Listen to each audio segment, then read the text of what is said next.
Are you concerned about the volatility in the financial markets today? Do you think something needs to be done to reduce it?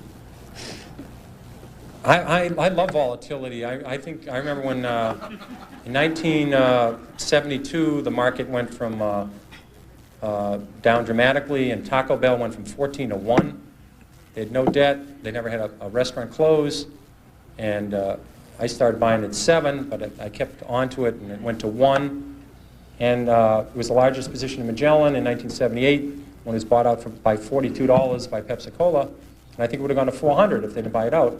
I think volatility is terrific. I think these callers are very important. I don't think the market going up 80 points one day and down 80 the next is a good thing for the public. I think that's not a very good thing.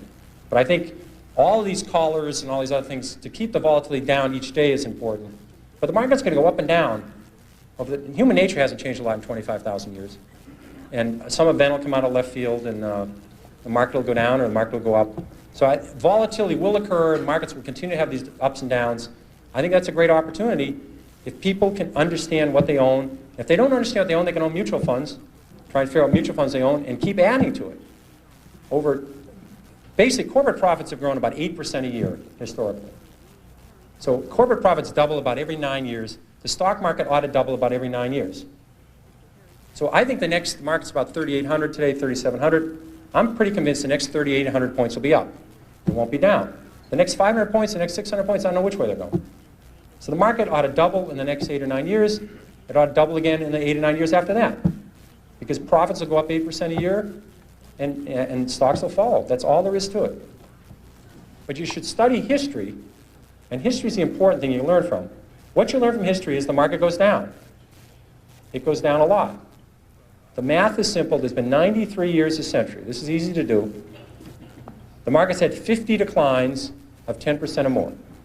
So 50 declines in 93 years. About once every 2 years, the market falls 10%.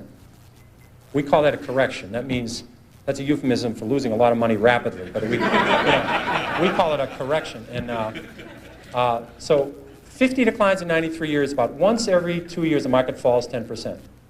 Of those 50 declines, 15 have been 25% or more.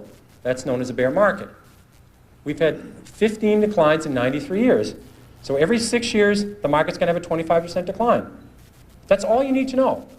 You need to know the market's going to go down sometime. If you're not ready for that, you shouldn't own stocks. And it's good when it happens. If you like a stock at 14 and it goes to 6, that's great. You understand the company, you look at the balance sheet, and they're doing fine, and you're hoping to get to 22 with it. 14 to 22 is terrific. 6 to 22 is exceptional. So you take advantage of these declines. They're going to happen. No one knows when they're going to happen. It would be people tell you about it after the fact that they predicted it, but they predicted it 53 times. And so you can take advantage of the volatility in the market if you understand what you own.